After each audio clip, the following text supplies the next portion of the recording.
चलिए खबरों में आगे बढ़ते हैं, बात करते हैं गृह मंत्री अमित शाह की। उन्होंने कांग्रेस अध्यक्ष मल्लिकार्जुन खड़गे के एक बयान पर निशाना साधा।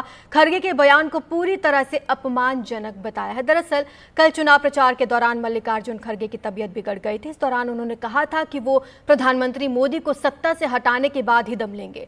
पीएम मोदी ने खुद फोन कर खड़गे के स्वास्थ्य की जानकारी ली थी। सबसे पहले आपको सुनाते हैं कि मल्लिकार्जुन खड़गे ने क्या कहा था।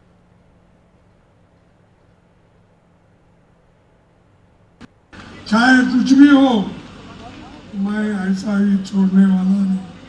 अब मेरे को तो 83 इयर्स चल रहे, इतना जल्दी मरने वाला नहीं हूँ। जब तक मोदी को नहीं हटाएंगे तब तक मैं जिंदा ही रहूंगा, आपकी बात सुनूंगा, आपके लिए लड़ूंगा। गृहमंत्री अमित शाह ने सोशल मीडिया एक्स पर लिखा कि कल कांग्रेस अध्यक्ष श्री मल्लिकार्जुन खड़गे जी ने अपने भाषण में पूरी तरह से अरुचिकर और अपमानजनक बातें कहकर खुद अपने नेताओं और अपनी पार्टी को पीछे छोड़ दिया। अपनी घृणा दिखाते हुए उन्होंने अनावश्यक रूप से प्रधानमंत्री मोदी को अपने निजी स्वास्थ्य मामलों में घसीटते हुए कहा कि वो प्रधानमंत्री मोदी को सत्ता से हटाने के बाद ही दम लेंगे। इससे पता चलता है कि कांग्रेस के लोगों में प्रधानमंत्री मोदी के प्रति कितनी नफरत और डर है कि वे हर समय उनके बारे में सोचते रहते हैं। जहां तक श्री खड़गे जी के स्वास्थ्य की बात है, मोदी जी प्रार्थना करते हैं, मैं प्रार्थना करता हूं और हम सब प्रार्थना करते हैं कि वे दीर्घायु हों, स्वस्थ रहें, अनेक वर्षों तक जीवित रहें और 2047 तक विकसित भारत का निर्माण होते देखने के लिए जीवित रहें।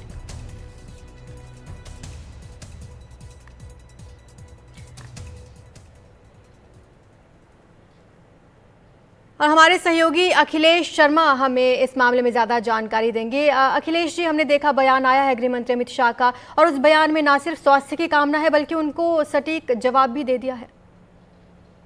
बिल्कुल, और जिस तरह से कल मल्लिकार्जुन खड़गे का यह बयान आया था, कठुआ में एक जनसभा को संबोधित कर रहे थे। सभा को संबोधित करते करते अचानक उनकी आवाज लड़खड़ाने लगी थी, उन्हें चक्कर से आने लगे थे, उन्हें सहारा देकर बैठाया गया। उसके बाद कुछ देर बाद उन्हें ठीक लगा तो एक बार फिर से वो मंच पर आए और उन्होंने कहा कि वो 83 वर्ष के हो चुके हैं, उनका स्वास्थ्य इस तरह चल रहा है और साथ ही उन्होंने ये भी कहा कि जब तक मोदी को हटा नहीं देते हैं तब तक वो जिंदा रहेंगे। ये बात उनकी ओर से कही गई थी, तो इसे लेकर बीजेपी नेताओं ने आपत्ति भी व्यक्त की है।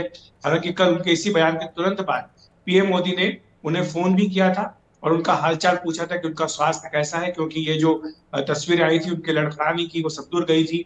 तो पीएम मोदी तक भी खबर पहुंची तो उन्होंने तुरंत फोन करके उनका हालचाल पूछा।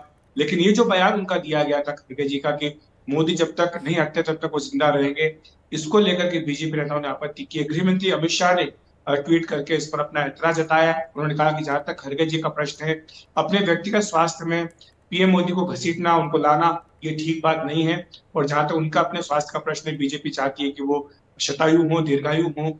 साथ ही ये भी कहा गया कि वो चाहते हैं कि 2047 तक जब तक भारत विकसित राष्ट्र बनता है तब तक खड़गे जी इसको विकसित राष्ट्र बनते हुए देखें। तो ये एक डिसेंसी की जो बात होती है उसको लेकर के बीजेपी प्रश्न उठा रही है कि क्या इस तरह से हर भाषण में, हर बात में पीएम मोदी को लाना क्या उचित है, क्योंकि एक लंबी फहरिस्त है। हाल ही में आपको याद होगा कि जब मल्लिकार्जुन खड़गे ने पत्र लिखा था पीएम नरेंद्र मोदी को, तो उसका जवाब दिया था बीजेपी अध्यक्ष जेपी नड्डा ने खड़गे जी को पत्र लिखकर। इसमें कहा था, उन तमाम बातों को जिक्र किया था कि कांग्रेस के नेता पीएम मोदी के बारे में किस किस तरह के अपशब्दों का प्रयोग करते। एक लंबी फहरिस्त है, उन तमाम गालियों का, अपशब्दों का जिक्र किया गया था जो लगातार कांग्रेस के नेता पीएम मोदी के बारे में करते हैं। तो इसीलिए जब ये खड़गे जी की ओर से बात कही गई तो तभी अमित शाह ने अपनी ओर से ट्वीट करके बताया है साफ तौर पर कि इस तरह से जो भाषा है और इस तरह की जो बातें हैं ये अनुचित है और इनका प्रयोग नहीं होना चाहिए, क्योंकि ये जो नफरत है, घृणा है पीएम मोदी के प्रति कांग्रेस नेताओं की, वो दिखाता है।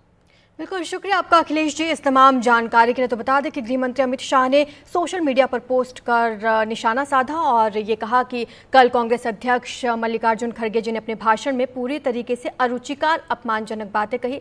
साथ ही हालांकि उन्होंने उनके दीर्घायु की भी कामना की है।